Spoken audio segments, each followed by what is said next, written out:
if the stress is like an 8 or a 9, the prioritization is probably like a 3 or a 4, because if the priority was there to really take some time during your days, during your mornings, during your evenings to, build some little rituals that help that nervous system to calm down and to unwind, because it doesn't mean that, there's always this huge stressor in front of you. It could be a small, frequent daily thing where you're just kind of on edge, and that can affect your nervous system to the point of causing, some changes in your body. So doing those little audits of how are my stress levels, how am I managing my stress, what is my, relationship with food look like right now, what does my movement exercise look like right now, am I staying hydrated, am I sleeping enough, just those general pillars of health that most people are aware of.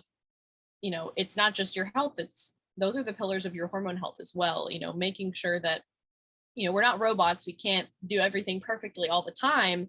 But what we can do is take a step back and say, okay, what do I feel like is going pretty well? And then what do I feel like could use some extra support right now? And just start there. And honestly, that alone can give people kind of that gust of motivation to just start with one thing, rather than, look online at all of these, here's 10 things to help balance your hormones. And they're like, oh my gosh, where do I start? That's the biggest thing that I hear is I just don't know where to start. I feel like I have a good foundation. I feel like I'm pretty healthy, but I don't even know where to start, where to begin. So that's what I would start with is, kind of in that same order. Number one, just believing that it's possible, trusting that you can feel better, and using that as kind of a security blanket of, I'm not always going to feel like this. I don't always have to feel like this. Something can be done about it.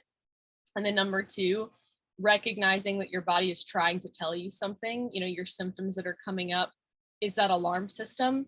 And then you kind of take those first couple of steps to figure out, okay, what are a couple of areas that I can work on? Because, something that I would call a mindset shift.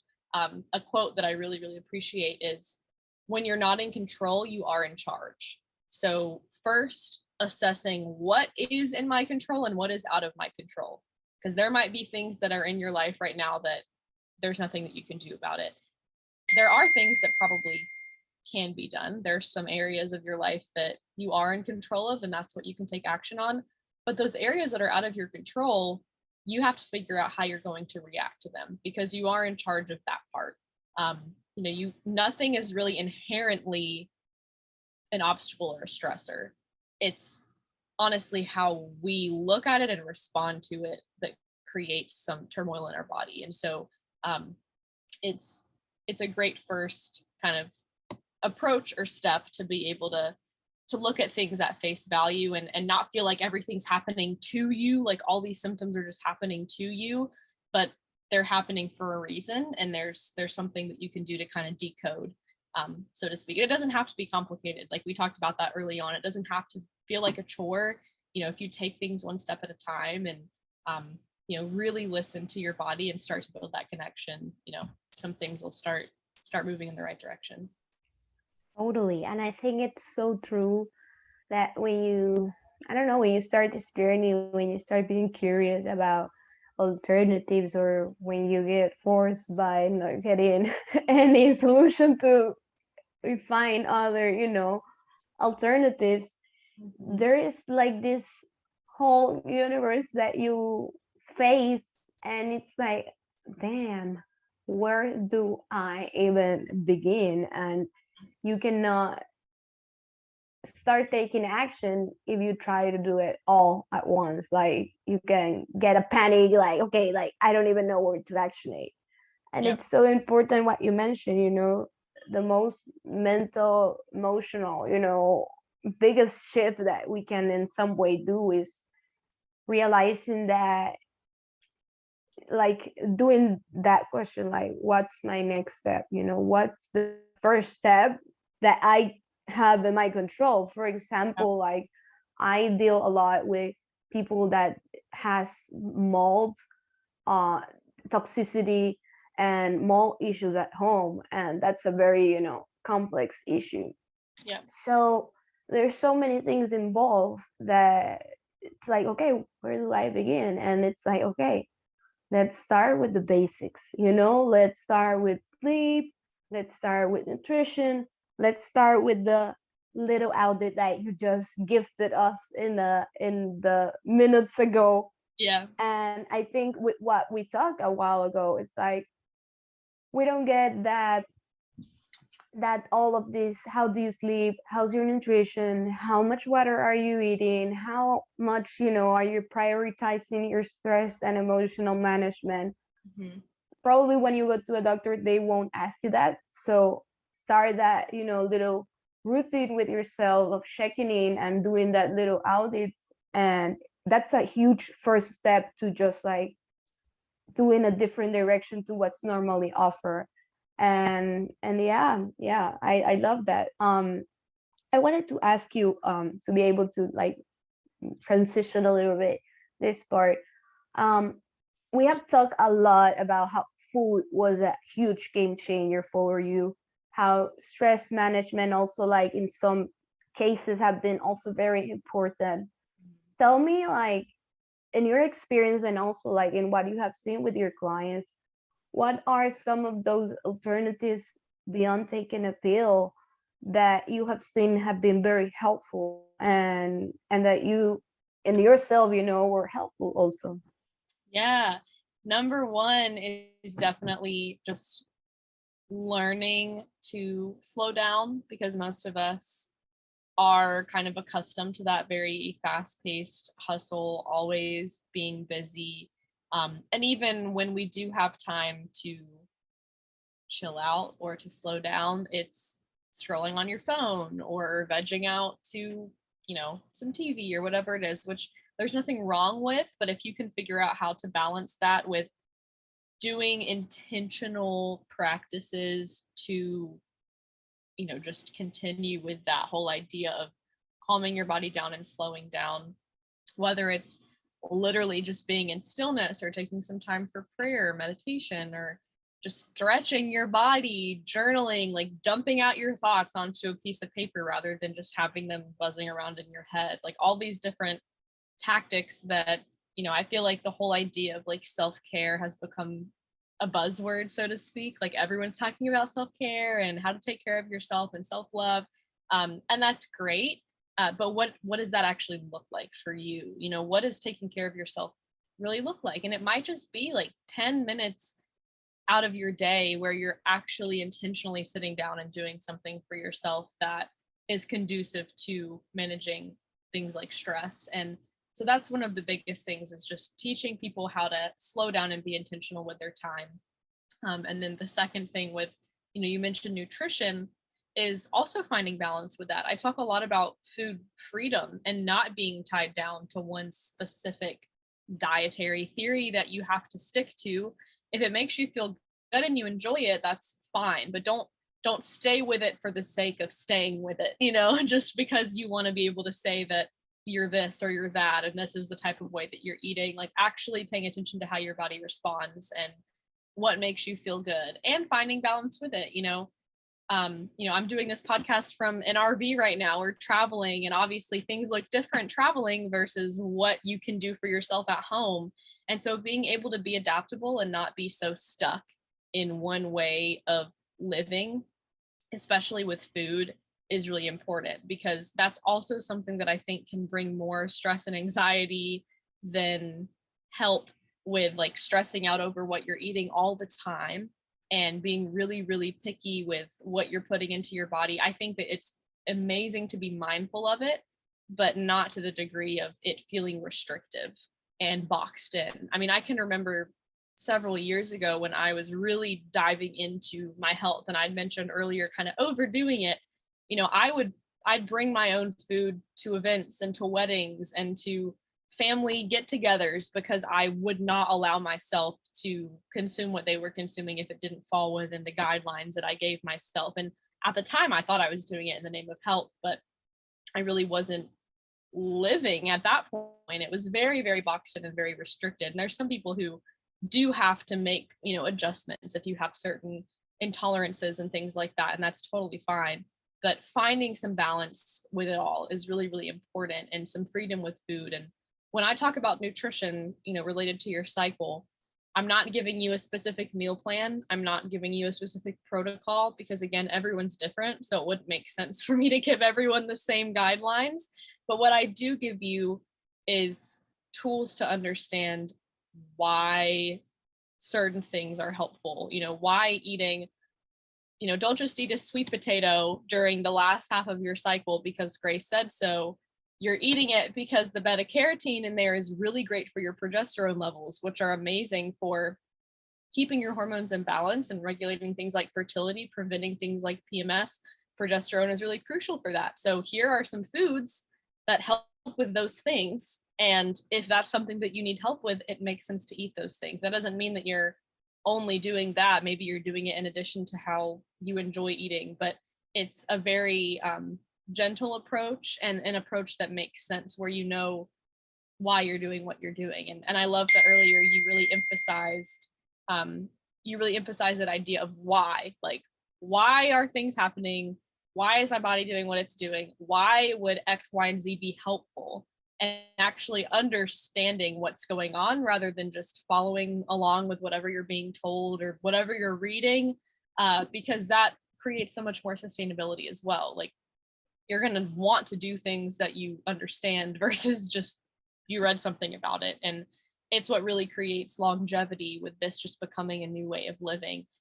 So that's, a big thing with nutrition. I really do, I'm starting more and more to realize that stress, even for those that don't think of themselves as stressed out people, it is really one of the biggest disruptors. And so that's what I usually start with.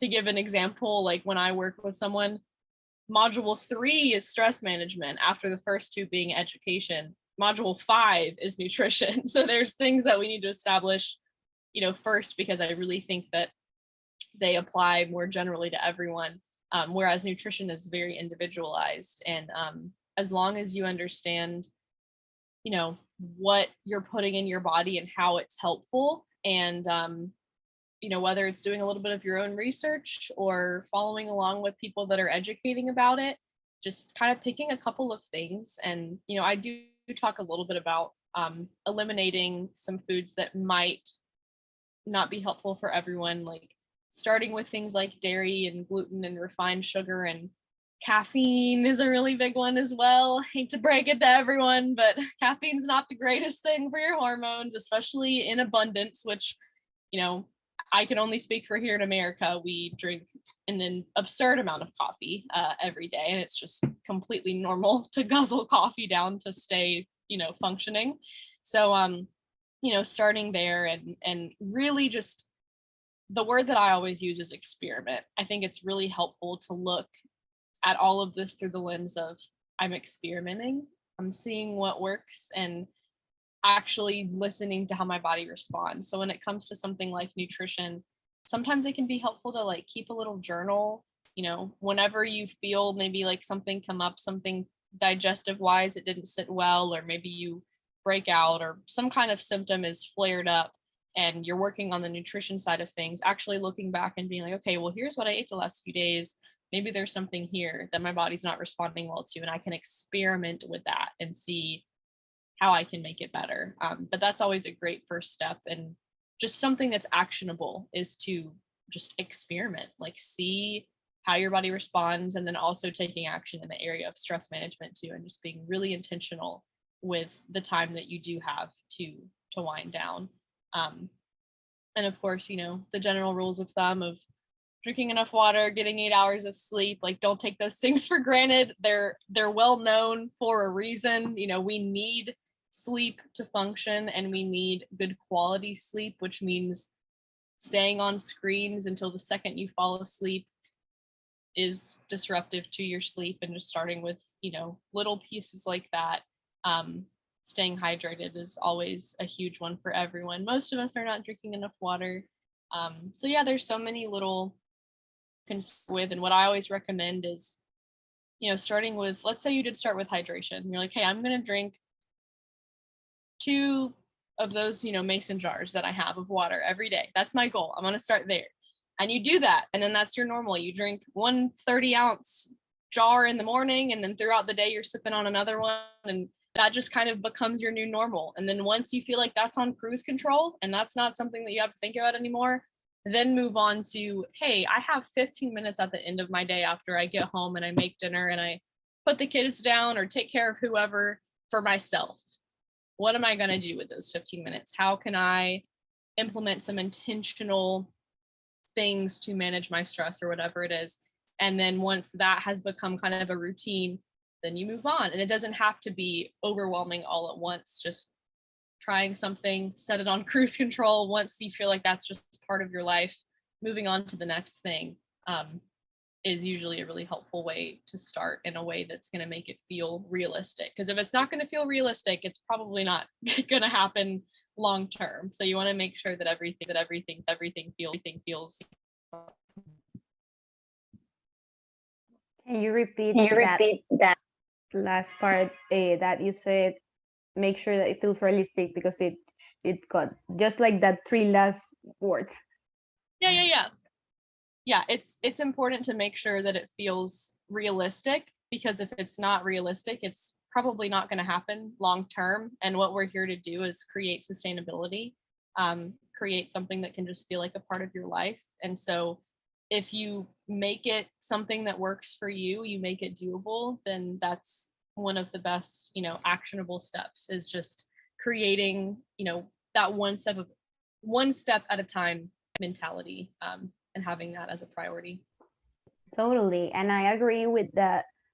No matter if it's nutrition, no matter if it's, sleep, eating, like cleaning, anything that we want to integrate into our life, let's make sure that they feel that it connects at a deeper level, like in the sense that it's not like, okay, so everyone's journaling, I should definitely start journaling. No, it's like, it's my nature to be able to process when I'm writing. Okay, so then it might make sense that journaling, it's a tool that it's useful for you in some seasons or stages or situations in your life. But get to be that, okay, it has to feel, especially when it comes to food, I think it's important that what you mentioned, that we need to find a place where, yeah, I'm not gonna be eating sugar and processed food when I'm on my period, because it's gonna be something that may cause inflammation and may trigger cramps and all of this. But it's also being able to have that balance where it doesn't have to feel restrictive, where you can feel that you have freedom on what you're putting into your body, and that you don't get to limit yourself with an identity to food.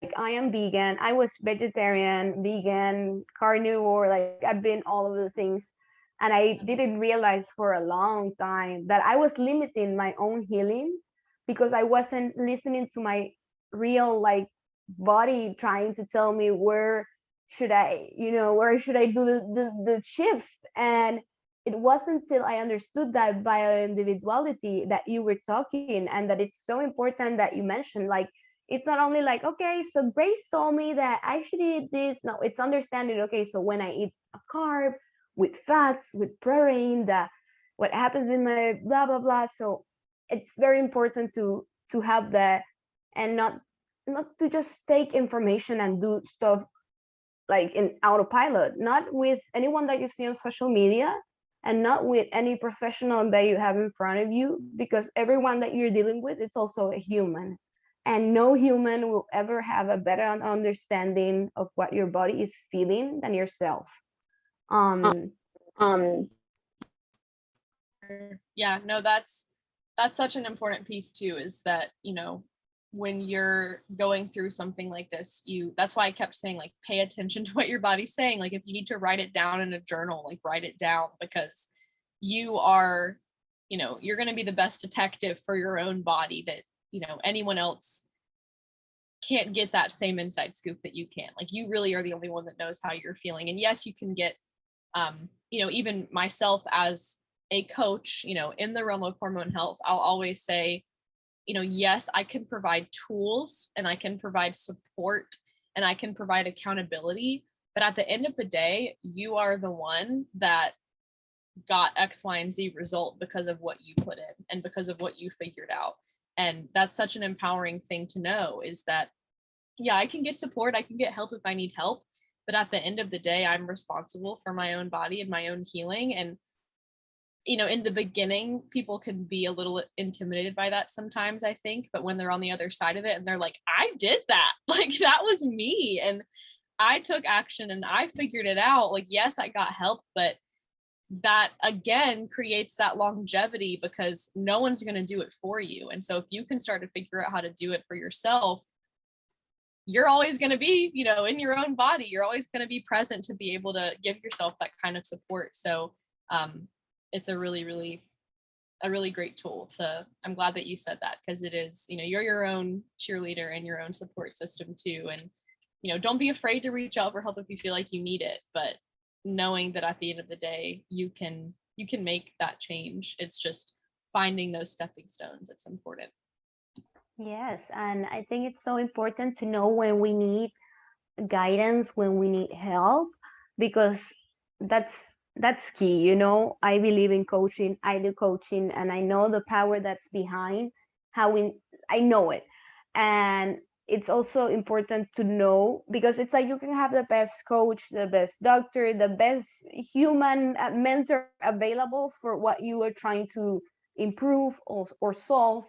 But if you are not able to have that connection with yourself, and bring what you have in on the inside to the outside and communicate it properly, then also this other person is not able to guide you in the best way. So I think there's like a huge world when it comes to healing, when it comes to hormones especially. And I am happy that there's more and more understanding that, as women, as this feminine power that we have inside, it's not something to see as it's taking me, it's making me weak, it's making me less productive, it's taking away XYZ. And realize and connect back to how powerful we can be when we are really connected with that part of ourselves. And at the end of the day, with what you just say, and just like recapping a little bit this to give some closure, and it's how we are moving to, like, all of this is at the end to be empowered humans with our health, like for you to be that empowered human being in your health. Like, no company, no insurance, no one is going to be more empowered on your health than you. Yeah. Oh, uh, 100%. Totally. I wanted to ask you, today is the May 16, 2022. Tell me, after all of these years that you have been integrating all of these practices, how is your life now? How is your health, your hormones, and how do you feel about your health and the future and all of that? Yeah, that's such a good question. And um, it's something that is so important to do, to reflect, even just like we have today, on what's brought you to where you are and how things used to be. Because, for me, for example, not only have I been living this way, but teaching this for, I guess probably 4 years now on the teaching side of things, since about 2018, and living it out even longer. And so it is crazy how, when this becomes the new normal, it's hard to think back to how things were sometimes and be like, wow, like that. To me, I think one of the biggest things that is different for me, and something that I preach to anyone who's wanting to figure this out too, is the amount of freedom that comes with having this relationship with your body and knowing all of this. Because I don't know how it is for, anyone listening, but I know for myself and for a lot of the people that I talk to, it takes up a lot of mental space to be thinking about these things and worrying about these things, whether it's a symptom or something going on in your body that, like, you just trust could be better. It takes up a lot of mental real estate. And so now, just having this freedom to know you know, I'm confident in my ability to take care of my body, to manage my health and understand how it works. That confidence and that clarity that you get from understanding it yields that freedom to, you know, not have to worry about it anymore, first of all, but also, you know, what's possible when you live in accordance with your body and your cycle and your health, and you know the freedom that it brings with shifting according to what your body's trying to tell you. And it, you know, it can become effortless after, you know, practice. And I always joke around that it's so convenient that our cycle is monthly, because the month just restarts and you can start everything over again. And whether it's there's some things that you need to adjust, or it's, you know, just the opportunity to have another go at what has been working, it builds confidence every single month, because it it just starts over and you get to try again, and you move through the different phases of your cycle. You do the things that you've been trying to implement, and yeah, eventually it becomes second nature. And so I would say now, you know, of course, the symptoms being gone is a great thing in and of itself. But I would say for myself and for everyone that I've worked with, in the beginning, it's usually about the symptoms. Oh, I just want my acne to be gone. I want my energy levels to be back. I want my libido to be back. I want my mental clarity to be back. I don't want to deal with PMS anymore. I don't want to deal with pain anymore. There's all of these symptoms that are just taking up so much space that it's really the main focus.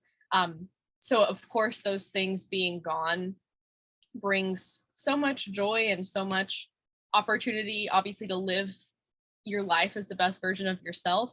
But at the end of the day, it really is not even the symptoms changing, but just the relationship to your body that changes, that is so different and so important. And I hear this from others too, saying, you know, I'll ask sometimes, like, what are some wins that you've experienced so far? Like, let's talk about it. Like, let's celebrate you. It's so funny that by the end of, you know, the time that we have together, they've shifted away from all the symptoms, and it's like, oh, I just feel like I understand my body so much more, and I know when to do this and I know when to do that, and I know how to listen, and I know how to do this. And then after they talk about that, they're like, oh yeah, and the pain's gone. Like, that's a plus too, but like that part doesn't matter anymore.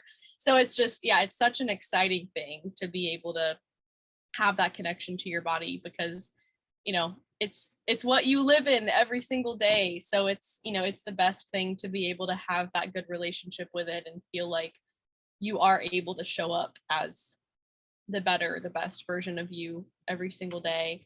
And that, you know, it's working, you feel like you're working with your body rather than your body fighting against you all the time. But yeah, it's completely different. Like it totally, and that's why, you know, when I talk about what I do, I'm like, it's not just period problems. Like it's so much deeper than that. And it's truly, there's a transformation that is possible when you work on these things, like coming out on the other side of it feeling completely different. It's not just checking off boxes and checking off symptoms as being solved. And that's why I'm so passionate about it too. I don't think I'd be as passionate about it if it was just making pain go away and clearing skin and helping emotions become more stable and, you know, helping with pregnancies. Like, you know, that's amazing in and of itself. But I think what really lights me up and fires me up is the way that people can be completely different on the other side of it, because you don't know what you don't know.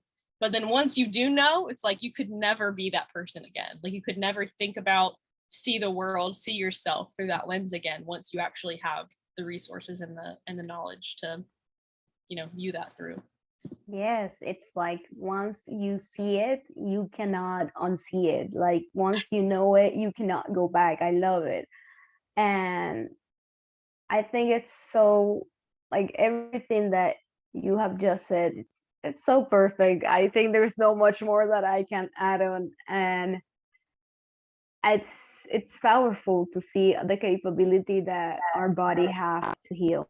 It's not something that they tell us very often. If you would have the opportunity to give an advice or say anything to someone that's dealing with all of these issues, and or maybe like even like a little bit of that 13-year-old Grace that went to that doctor and that refused to get Yeah. that only solution as an answer. What would you say to, what Yeah. would you say?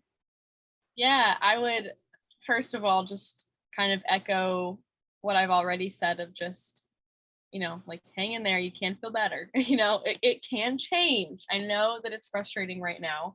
Because I can remember how frustrating it was, but I also can remember that even in the most like frustrating and dark moments that I had with myself, there was something in me that knew I could feel better. Even in the times where I felt like, I could lose all of the hope of ever feeling better. I always grabbed on to the idea where I was like, I just know, like I can see it. I can almost feel what it would feel like to be better. And so you know, just to keep going and don't, it sounds cliche, but like don't give up because I recognize that it's frustrating. Like I've been there and I talk to others who go through that same frustration. And so oftentimes the people that I work with come to me because they're like, I can't, like I'm done. If I don't do something about this, like I am just gonna have to go, you know, grab some birth control or whatever it is. Like they're just so over it. And so definitely just, try to hang on to some hope that things can be different um and just keep going. Like get creative. Take one of the pieces of advice that I got when I did that business mentorship that was for business, but it applies to all areas of life. And I say it all the time is to take messy action because a lot of us are very perfectionist, um, just want to do things the right way. And sometimes it prevents us from taking action at all if we don't feel like we know exactly what we're doing or it's going to be perfect. And so the idea of taking messy action can be so helpful to just get started with a journey because it's like, hey, I admit that I don't have it all together and I might not be getting it right all the time, but I'm still going to I'm still going to take action. I'm still going to do something. Um, and I have to say too, as the last piece of, thinking about 13-year-old me sitting in her bedroom crying because she just looked in the mirror and didn't like what she saw and just had a painful period and everything felt disheveled, is that, one of the reasons that I do what I do now is because I didn't have access to that. I didn't know where to find something like that when I was younger, but it would have changed everything if I had found someone that could give me that support and could give me that information without me having to do everything on my own. And so it doesn't mean, whether it's me or it's someone else that talks about this kind of thing, don't be afraid to just start a conversation and to reach out. Like I literally message every single person that follows me on Instagram and just say, hey, you're here. You're probably here for a reason. Like, tell me what's going on. Like, what's going on with your cycle, with your hormones? Like, let's talk about it. Because a lot of us, even though, like we said earlier, you're in charge of your own health and it's you at the end of the day. But a lot of us are afraid to lean on support as well. And so, something that I've always said I would encourage my younger self to do is to try to find something like that and not feel like I had to do it on my own.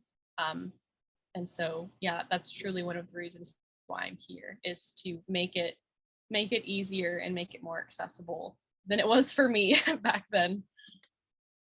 I love it. And that's also the intention of this space, for all of these other alternatives to be much more, available out there. Because when you get any diagnostics or any, this is your symptom, this is your pill situation, you don't get to see these other stories, you don't get to see these other alternatives so easily, to say that you don't get to see them at all. And with that being said, I know that you're available for help. I'm putting your social media below. Is there anything you want to say to the people that's hearing us, listening, watching?